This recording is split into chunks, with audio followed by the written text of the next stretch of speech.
Hello students, शिक्षा the education channel में आपका स्वागत है। आज हम पढ़ेंगे राष्ट्रीय शिक्षा नीति 1986 के बारे में। तो आइए इसे देखते हैं, ये क्या है, इसकी आवश्यकता क्यों हुई, इसका क्या अर्थ है, ये सब हम इस वीडियो में समझेंगे। तो आइए देखते हैं। राष्ट्रीय शिक्षा नीति 1986, इसे इंग्लिश में नेशनल पॉलिसी ऑन एजुकेशन या एनपीई बोला जाता है। एनपीई 1986 बोला जाता है। अब राष्ट्रीय शिक्षा नीति, सबसे पहले हम ये जानेंगे कि राष्ट्रीय शिक्षा नीति किसे कहते हैं। राष्ट्रीय शिक्षा नीति वह नीति है जो कि राष्ट्रीय शिक्षा के विकास के लिए बनाई जाती है। इसके अंतर्गत ये देखा जाता है कि बिना किसी धर्म, जाति, लिंग या किसी अन्य प्रकार के भेदभाव के एक ऐसी शिक्षा नीति का निर्माण किया जाए जिससे संपूर्ण राष्ट्रीय शिक्षा का विकास हो। तो एक बार आप दोबारा से इस डेफिनेशन को सुन लेंगे कि राष्ट्रीय शिक्षा नीति का क्या अर्थ है। राष्ट्रीय शिक्षा नीति एक ऐसी शिक्षा नीति है जिसके अंतर्गत इस प्रकार का नीति निर्धारण किया जाता है कि बिना किसी धर्म, जाति, लिंग या किसी अन्य प्रकार के भेदभाव के एक ऐसी नीति का निर्माण किया जाए जिससे कि संपूर्ण राष्ट्रीय शिक्षा का विकास हो सके। तो इसे हम राष्ट्रीय शिक्षा नीति बोलते हैं। अब यूं तो हमारे देश में बहुत सी राष्ट्रीय शिक्षा नीति बनाई गई, अलग अलग वर्षों में राष्ट्रीय शिक्षा नीति का निर्माण हुआ, लेकिन इन सब में सर्वाधिक महत्वपूर्ण जिसे माना जाता है वो है राष्ट्रीय शिक्षा नीति 1986। तो इसे इतना महत्व क्यों दिया गया है, इसमें ऐसी क्या बातें हैं जो इसे इतना ज्यादा महत्वपूर्ण माना जाता है, यही हम इस विषय में आज सीखेंगे। तो भारत सरकार ने जनवरी 1986 में राष्ट्रीय शिक्षा नीति का निर्माण करने की घोषणा की। इस शिक्षा नीति के अंतर्गत ये निर्धारित किया गया कि अब जो शिक्षा नीति का निर्माण होगा उसका आधार समानता होगा, अर्थात उसमें धर्म, जाति, लिंग, अन्य किसी भी प्रकार के भेदभाव के बिना एक राष्ट्रीय स्तर पर शिक्षा नीति का निर्माण किया जाएगा। एनपीई 1986 में कुल 12 खंड थे। कितने खंड थे? 12 खंड थे। अब प्रश्न ये आता है कि जब इससे पहले भी शिक्षा नीतियां बनी तो राष्ट्रीय शिक्षा नीति 1986 की आवश्यकता क्यों हुई? तो इसकी आवश्यकता क्यों हुई ये हम यहाँ पर अब समझने जा रहे हैं। अधिक जनसंख्या की साक्षरता। पहले की जो शिक्षा नीतियां बनी थी वो उस समय की जनसंख्या के आधार पर बनाई गई थी।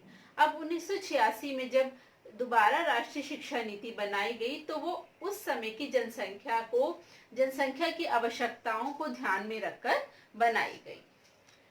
नंबर 2 पॉइंट, वर्ष 1968, याद रखिए 1968 की शिक्षा नीति आधार। वर्ष 1968 में भी एक शिक्षा नीति का निर्माण किया गया था जिसको आधार मानकर 1986 की शिक्षा नीति को बनाया गया। मीन्स इसका एक इम्प्रोवाइज्ड वर्जन आप कह सकते हैं कि जो उस शिक्षा नीति में कमियां रह गई थी उनको दूर करने के लिए राष्ट्रीय शिक्षा नीति 1986 का निर्माण जो है वो किया गया। तो यहाँ आप वर्ष का आसानी से याद रख सकते हैं। 1986 और 1968 की शिक्षा नीति को आधार मानकर इसका निर्माण किया गया। 1968 की नीति का पूर्ण क्रियान्वयन, शिक्षा में समानता को स्थापित करना। जो 1986 की शिक्षा नीति का निर्माण हुआ उसमें ये विचार किया गया कि जो 1968 की शिक्षा नीति में क्रियान्वयन में पूर्ण कमियां रह गई थी उसको इसमें पूरा किया जा सके, इसका पूर्ण रूप से क्रियान्वयन किया जा सके और अधिक से अधिक हर स्तर पर समानता शिक्षा में स्थापित की जा सके। अब प्रश्न आता है कि ये तो हमने पढ़ा इसकी आवश्यकता क्यों थी। अब प्रश्न आता है कि इस शिक्षा नीति को इतना महत्व क्यों दिया गया, इसकी क्या क्या विशेषताएं थी। तो हम इन्हीं विशेषताओं को हम विशेषताएं भी कह सकते हैं, इसका महत्व भी कह सकते हैं और इस शिक्षा नीति के कार्य भी कह सकते हैं। तो यहाँ पर हम इसे विशेषताओं के रूप में पढ़ रहे हैं, ध्यान से देखिए। राष्ट्रीय शिक्षा नीति 1986 की विशेषताएं। प्रथम विशेषता, समान शिक्षा संरचना। समान शिक्षा संरचना से हमारा अभिप्राय है कि संपूर्ण राष्ट्र में एक ही प्रकार की शिक्षा संरचना हो, अर्थात 10+2+3 की संरचना को राष्ट्र के सभी भागों में स्वीकार किया जाएगा। मीन्स पूरे देश में ये लागू होगी, जिसमें 10वीं 12वीं और उसके बाद ग्रेजुएशन के 3 वर्ष की संरचना को राष्ट्र के सभी भागों में स्वीकार किया जाएगा। तो फर्स्ट पॉइंट ये हो गया, समान शिक्षा संरचना। अब हम आते हैं सेकंड पॉइंट पे। सेकंड पॉइंट है शैक्षिक अवसरों की समानता पर बल। इसमें ये डिसाइड किया गया कि जो शैक्षिक अवसर होंगे वो चाहे ग्रामीण स्तर पर हों या शहरी स्तर पर हों, बट शिक्षा के समान अवसर जो हैं वो सभी को दिए जाएंगे।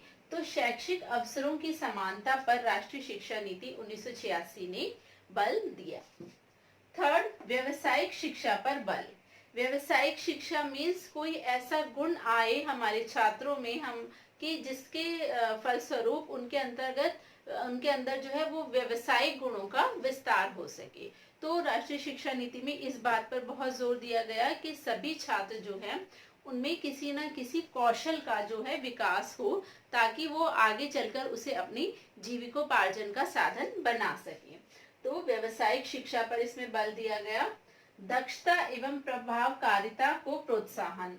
दक्षता वही किसी न किसी प्रकार से व्यक्ति में किसी कौशल या दक्षता का विकास हो, ताकि आगे चलकर उसे अपना व्यवसाय चूज करने में कोई प्रॉब्लम ना आए। जो डाइट्स का जो district institute of education and training, इसका जो आधार है वो राष्ट्रीय शिक्षा नीति से 1986 से ही शुरुआत हुई उसकी। मूल्यांकन पर बल। इस शिक्षा नीति में ये कहा गया कि ये जो नीति निर्माण हो रहा है ये बहुत अच्छी बात है, लेकिन ऐसा नहीं है कि हम सिर्फ नीति निर्माण करके इसका क्रियान्वयन पर इसको छोड़ देंगे, बल्कि इसमें मूल्यांकन पर जोर दिया गया और ये कहा गया कि हर 5 वर्ष बाद ये मूल्यांकन किया जाएगा कि ये जो नीति निर्माण किया गया है उसका किस स्तर तक क्रियान्वयन जो है वो हो रहा है। तो इसमें हर प्रत्येक 5 वर्ष पर मूल्यांकन पर बहुत अधिक बल दिया गया। नेक्स्ट पॉइंट, केंद्र सरकार का अधिक उत्तरदायित्व। पहले शिक्षा का उत्तरदायित्व राज्यों पर अधिक था, परंतु इस शिक्षा नीति के निर्माण में केंद्र सरकार को भी शिक्षा में भागीदारी बनाया गया और शैक्षिक योजनाओं में केंद्र सरकार पर अधिक उत्तरदायित्व डाला गया। नेक्स्ट, शैक्षिक अवसरों की समानता। जैसे हमने पहले भी कहा कि शैक्षिक अवसर बिना किसी भेदभाव के, लिंग, जाति, धर्म, ग्रामीण या शहरी, अन्य किसी भी प्रकार के भेदभाव से ऊपर उठकर समान शैक्षिक अवसर सभी को प्रदान किए जाएं, इस बात पर बल दिया गया। पूर्व प्राथमिक शिक्षा व ग्रामीण विकास को महत्व। पूर्व प्राथमिक स्तर पर शिक्षा को प्रोत्साहित किया जाए और ग्रामीण विकास में गांवों में शिक्षा पहुंचे, इस बात पर बल दिया गया। साथ साथ ग्रामों में जो है वो महिला शिक्षा का विकास हो, इस चीज पर बहुत अधिक बल दिया गया। तो इन सभी विशेषताओं के कारण राष्ट्रीय शिक्षा नीति 1986 बहुत अधिक महत्वपूर्ण है और इससे क्वेश्चन लगभग हर एग्जाम में बनता है। वो चाहे आपसे डायरेक्ट क्वेश्चन पूछा जाए कि राष्ट्रीय शिक्षा नीति 1986 के बारे में कोई टिप्पणी कीजिए, या ऐसी कौन सी शिक्षा नीति है जिसने शिक्षा के समान अवसरों पर बल दिया, या अन्य किसी भी प्रकार से राष्ट्रीय शिक्षा नीति 1986 के महत्वपूर्ण बिंदुओं पर प्रकाश डालिए। तो ये जो क्वेश्चन है आपका कई प्रकार से बन सकता है। आप जब प्रीवियस ईयर के क्वेश्चन पेपर्स उठा के देखेंगे तो राष्ट्रीय शिक्षा नीति 1986 99% आता ही आता है। तो आप इसको जरूर ध्यान से पढ़िए और इसको अच्छे से समझिए। आशा है ये वीडियो आपको पसंद आया होगा। अगर ये वीडियो आपको पसंद आया है तो इसे लाइक शेयर कीजिए और चैनल को सब्सक्राइब कीजिए, और किसी अन्य विषय पर अगर आप वीडियो चाहते हैं तो कमेंट बॉक्स में आप अपनी क्वेरी दे सकते हैं। Thank you so much.